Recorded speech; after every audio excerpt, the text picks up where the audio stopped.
Flanders in early spring was beautiful, as was Ypres by moonlight and the weird ruined landscapes under the light of flares and rockets. That's a reflection from Group of Seven painter A.Y. Jackson while he was a soldier in 1916 near Ypres, France. Jackson was one of many Canadian artists who painted a uniquely Canadian vision of the First World War. His work, as well as that of many others, is included in two exhibitions by the Canadian War Museum called Transformations and Witness. And the curator of those exhibitions, Laura Brandon, is here with us now to tell us more about how the First World War influenced Canadian art. Hello and welcome to the agenda in the summer. Nice to have you here. We are going to spend the next half hour talking about Canadian art and the First World War. But before we do, just sort of set the table for us. How would you characterize Canadian art and the art scene as the First World War breaks out? I would characterize it as rather modest before the First World War. There were artists in Canada. There were artist societies. There were exhibiting societies.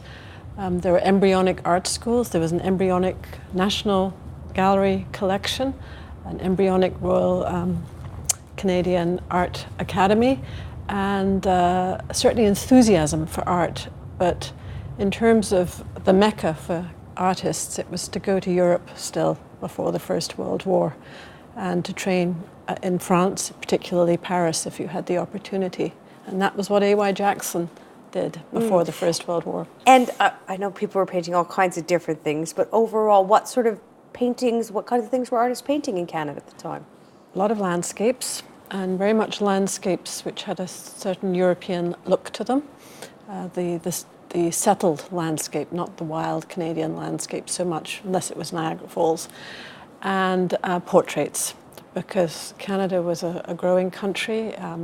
It had done well in the 19th century, and the mighty of Ontario in particular and other parts of Canada wanted their legacy to be their portraits. And where were they looking for inspiration?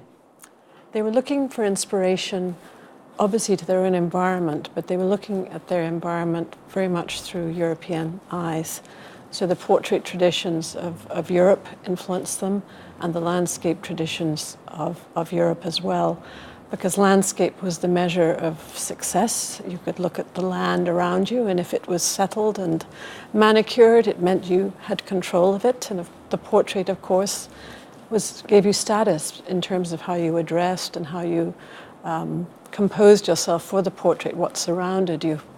Okay, so war breaks out in 1914. What changes in terms of the Canadian art scene? What's the immediate change that happens?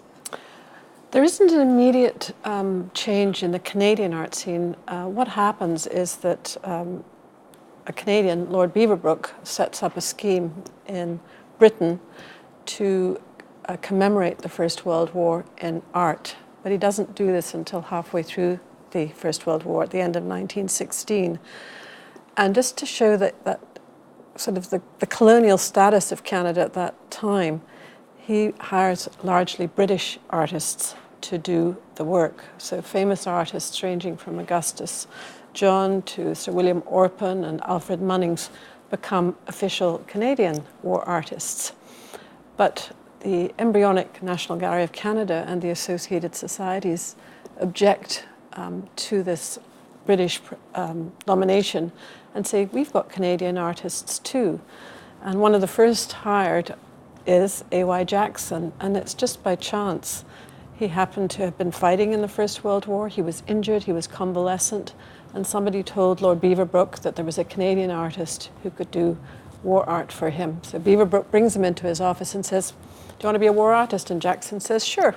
And off he goes back to the battlefield to paint, not to fight. Okay, we're going to talk more about Jackson in just a couple of minutes, but I want to talk about the two exhibitions, Transformations and Witness. What was the process of organizing these collections? Well, they both had very different origins.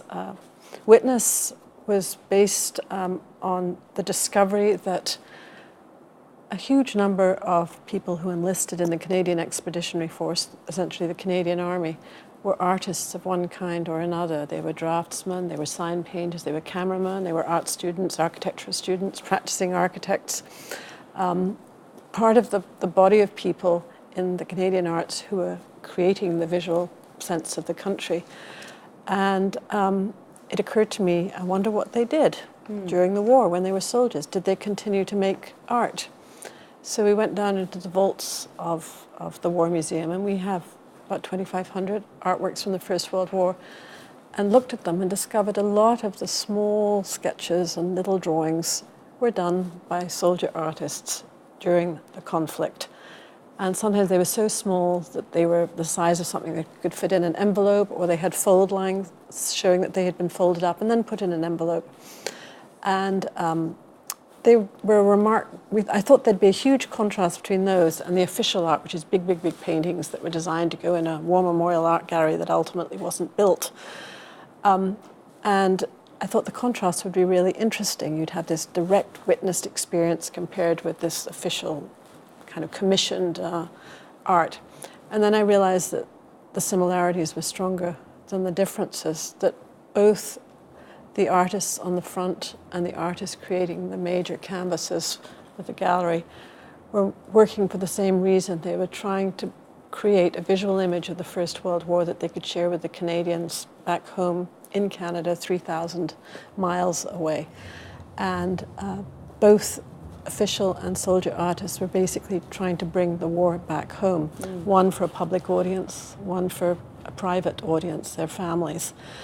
And the thing that I also found extremely interesting was that it expected there to be much more difference between experience and observation being the part of the official artists. And I found that the culture of the First World War was so powerful that whether they were official or unofficial, the way they depicted the war was very similar. They used a lot of symbolic language. They didn't depict dead bodies, for example. They concentrated on ruins of churches and villages, on broken trees, churned up land, sunsets. Quite a lot of Christian iconography crept in, where the origin of sacrifice comes in.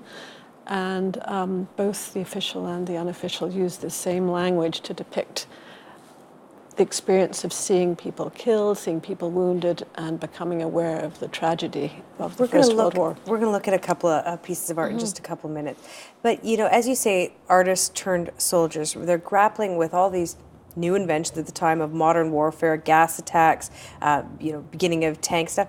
How do these artists grapple with depicting these images? You say they sort of left out dead bodies. You think that was a deliberate choice to kind of cope with what they were seeing and then translating that? It was part of the culture. I mean, people didn't make a lot of dead bodies. Death was ritualized, and there was also a huge sense of respect for their colleagues. So in the photography collection from the First World War, for example, you'll see many photographs of soldiers tending graves as a mark of respect. You won't see any photographs of them looking at their dead comrades. It's cultural.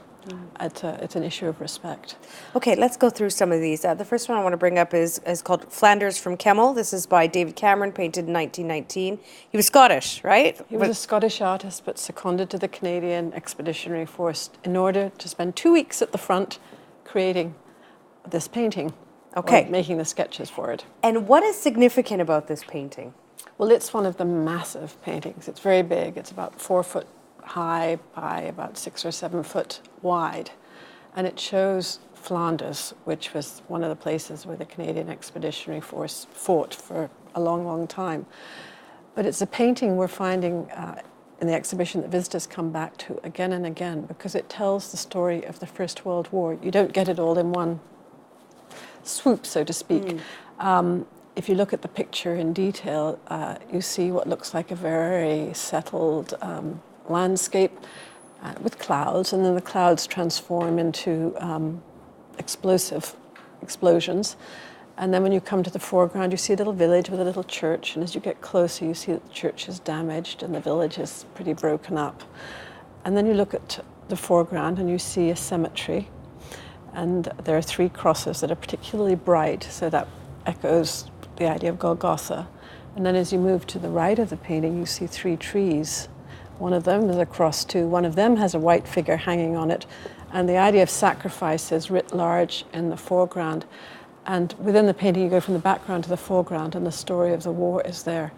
But one of the new discoveries, which one of our visitors pointed out, which was fun to see, in the discovery was fun, not that the event was fun. It was that crossing the painting beside the village is a long stream of people and wagons and so on. And it's very, very tiny, so it's hard to distinguish exactly what's going on.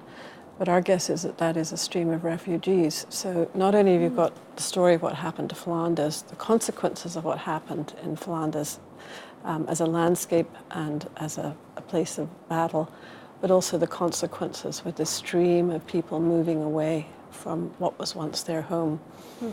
Okay, let's bring up another one. This is by Vivian Cummings, who is a male artist, called A Poppy Field in France. This is painted around 1918. What do you see in this one? What does this say? Well, from the perspective of 100 years after the event, obviously the poppy is a very significant image now of Canadians and conflict. Its origins lie with the famous poem by John McCrae of Flanders Fields. And what we see in this tiny little sketch, which is about 3 inches high by 6 inches wide, small enough to put in an envelope, is a field of poppies. And Vivian Cummings is typical of a soldier artist fighting in the Canadian Expeditionary Force. He was born in Britain. He came to Canada in 1911. He enlisted in 1916. He went to Europe. He was injured very rapidly. He was a gunner. He was in the artillery. And you look at his record, and he's in and out of hospital basically for the rest of the war. So he has the leisure to paint, and he's an architect by training. So he has the skill to paint as well.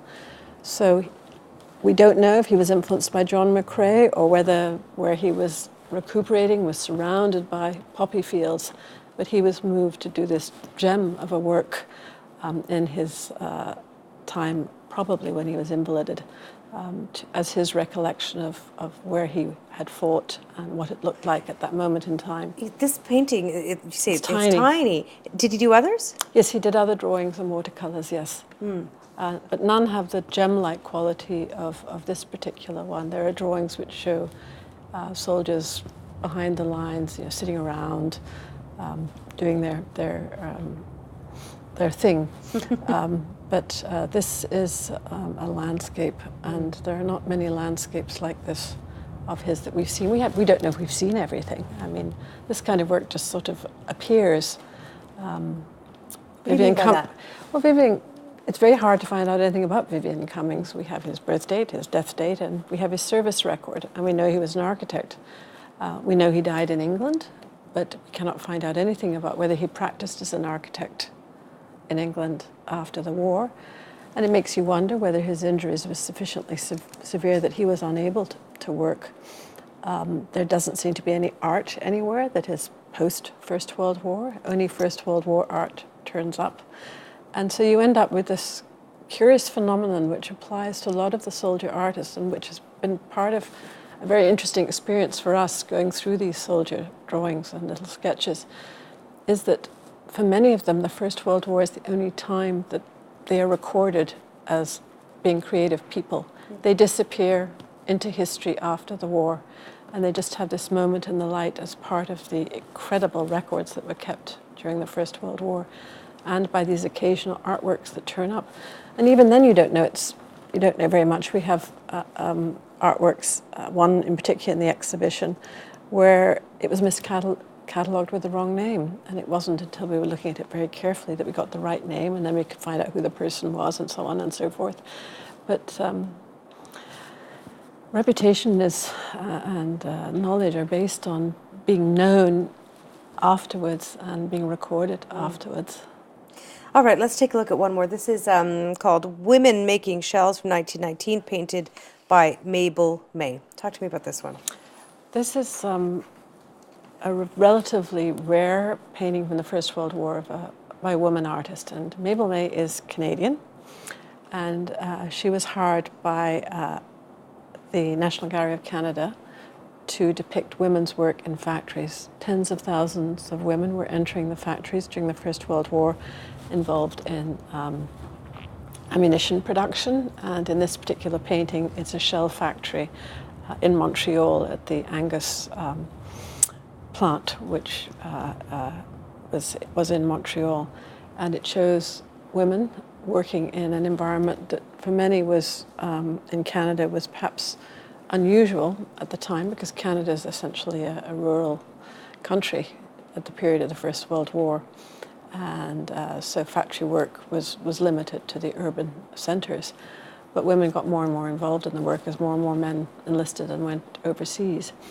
And she was absolutely fascinated by this subject matter. It wouldn't have been something that she would have ever met before. She would have been painting landscapes and portraits by and large, and perhaps doing some teaching on the side. And she was given this opportunity to paint women war workers in Montreal. And we have 2 studies for this painting and this finished work, which is quite large, and quite large in terms of her art as a whole. And it's wonderful work in terms of showing the home front in Canada during the First World War.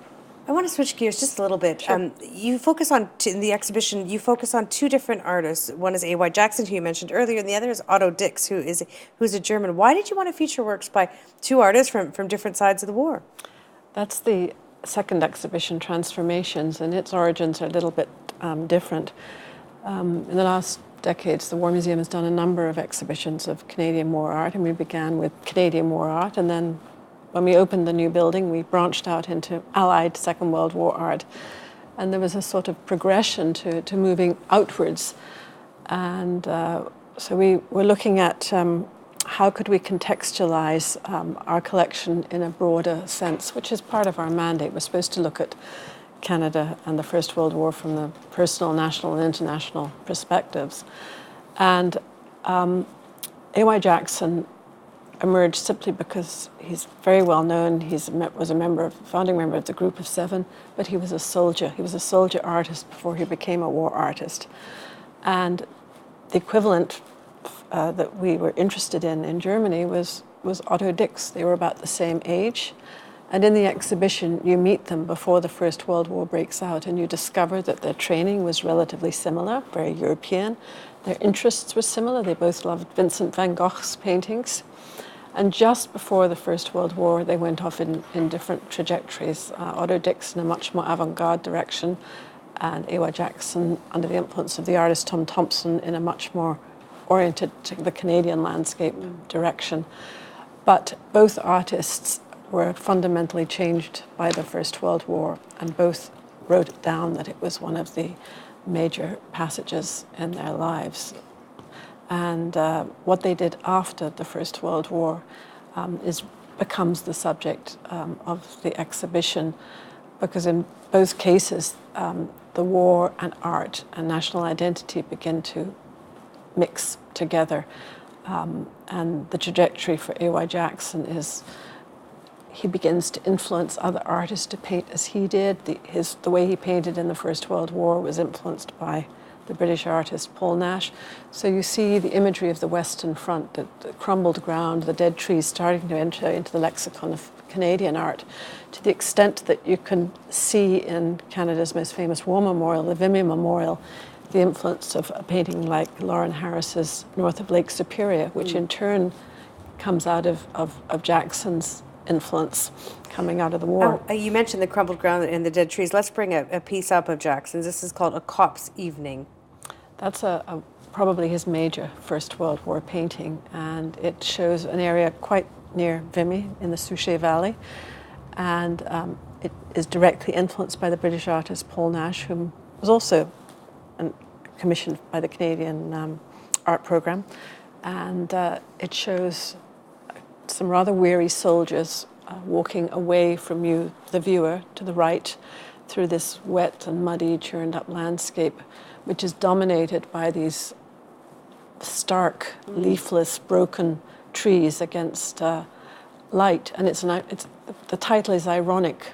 It's called A Cop's Evening, but the copse is gone. The trees are dead, and the evening light is invisible in the face of all the searchlights. Okay, let's bring up a piece by Otto Dix. This is called War Scene.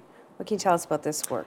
War Scene is a drawing done a little earlier than Jackson's A Cop's Evening, and it shows very much how Otto Dix was influenced by the avant-garde, which I referred to before. It's a very futuristic view of a shell exploding, and you can see the line of the shell going into the earth in the bottom left-hand corner, and then bodies and debris flying in all directions. It has an extraordinary energy. It's visceral. You can see the consequences of a pretty nasty piece of machinery landing on you. There's nothing symbolic about it at all. You're there with the destruction being wrought.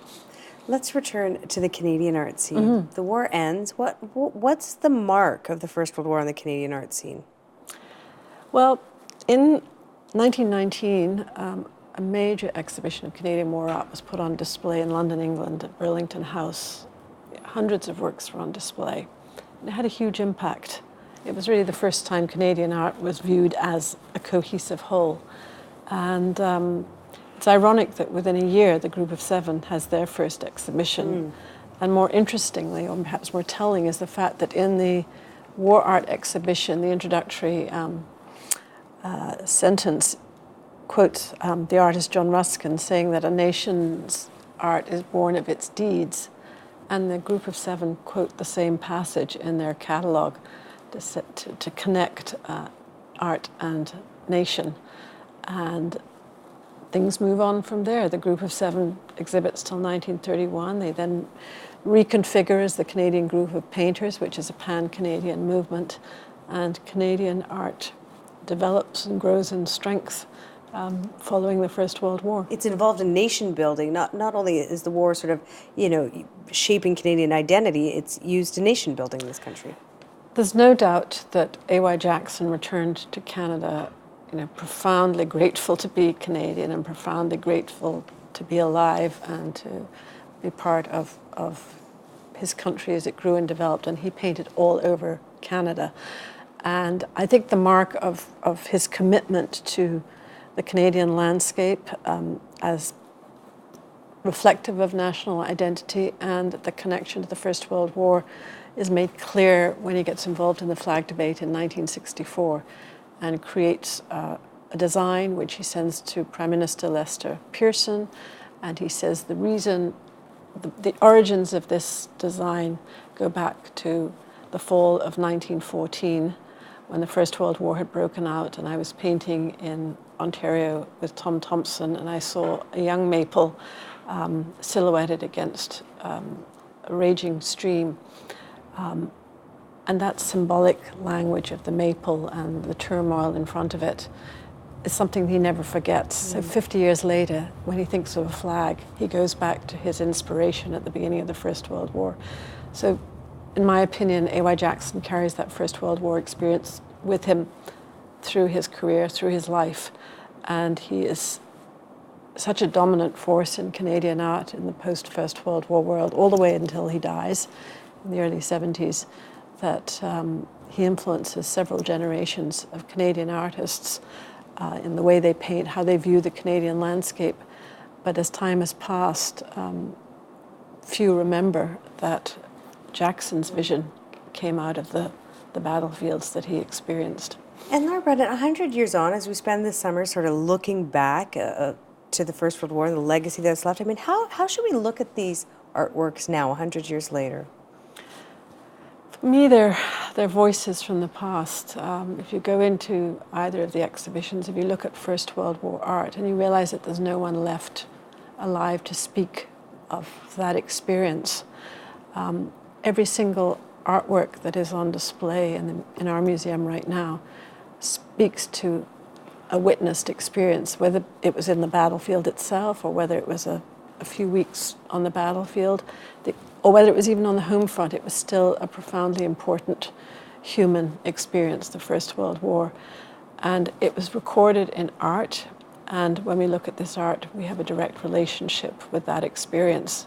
The artworks created by the people that were there is mediated by the way they paint and draw. And it's how we then can see how they felt, how they experienced this cataclysmic event. And it's interesting because I think there's a perception out there that art should be anti-militaristic or anti-war. As an art historian, I mean that perception doesn't seem very true. how you regard art is usually predicated on what baggage you bring yourself Your experience. to the table. And in the case of Otto Dix, for example, there is still debate as to whether his art is actually pro-soldier or anti-war, and the two perspectives exist concurrently.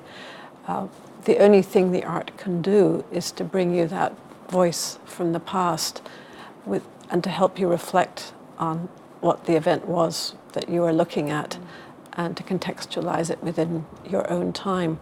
Laura Brandon, thank you for your time today. Nice having you here. Thank you very much. You're welcome. Support Ontario's public television. Donate at tvo.org.